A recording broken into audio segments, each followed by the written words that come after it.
today we're gonna do the weighted gym ab exercises. And the best thing is you can do most ab exercises at home. But for the ones we're covering here, we need a cable machine. And for most people, they don't have a cable machine at home. So here we go. We're gonna start off with the rope cable crunches. What you wanna do is just grab the cable, thumbs facing up.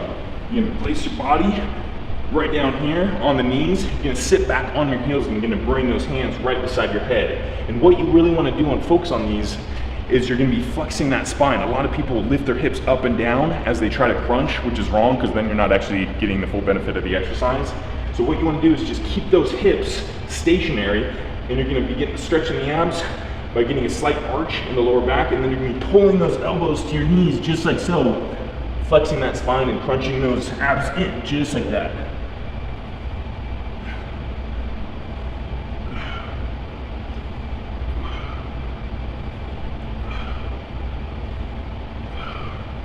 And as you can see, when I'm pulling down, my hips aren't moving. My hips are still sitting back on the heels and really just flexing in, getting that nice crunch. Good thing with these is too, is you can go really heavy on the cables.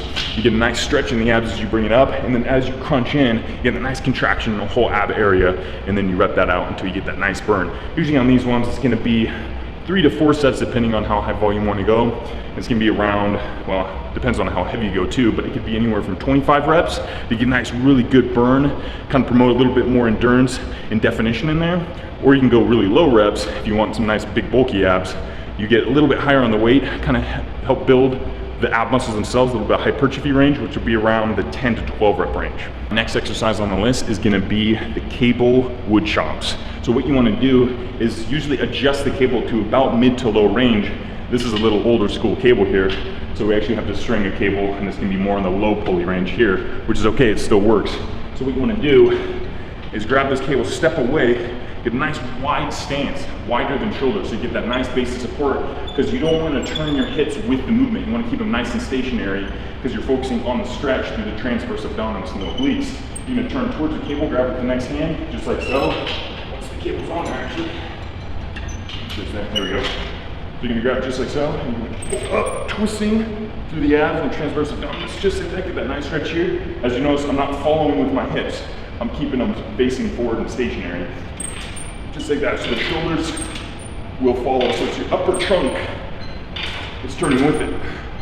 Stretch here, contract, just like that. So you don't want any hip power, we're not working on hip power on this.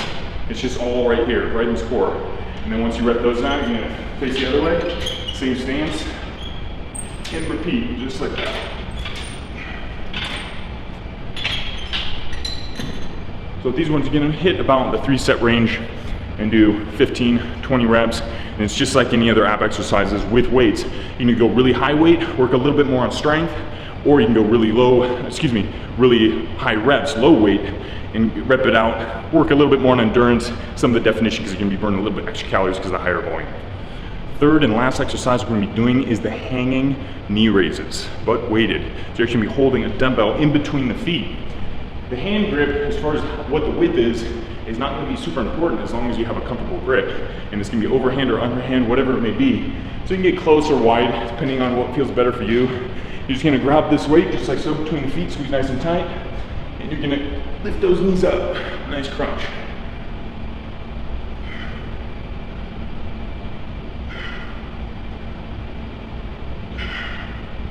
As you can tell too, I'm not just lifting my knees where it's parallel to the floor. I'm trying to bring it past, crunching the knees all the way up to the chest. My hips are actually rotating. So what's happening is you're getting that nice spine flexion, which is going to incorporate a little bit more abs and not just the hip flexors. A lot of times you'll see people, when they're doing leg raises, they'll bring it up here. This isn't involving a lot of abs. What you got to do is go past parallel and crunch it up. Because you're trying to mimic like a reverse crunch, like how you crunch the top half. This is crunching the bottom half, so you need to get that nice flexion in the back still, the rotation in the hips, the nice squeeze. Same with this, you're gonna have to start a little lighter in the weights, 10 pounds, 5 pounds even, slowly work up the heavier weights, and then you're gonna add a little bit more bulk, lower abs, upper abs, gonna kind of work it all. So that's the best way about these exercises. It's not just targeting one certain specific area of the abs. You might focus a little bit more on the fibers, depending on the range of motion, but you're just hitting everything in general, and that's what you really want to do.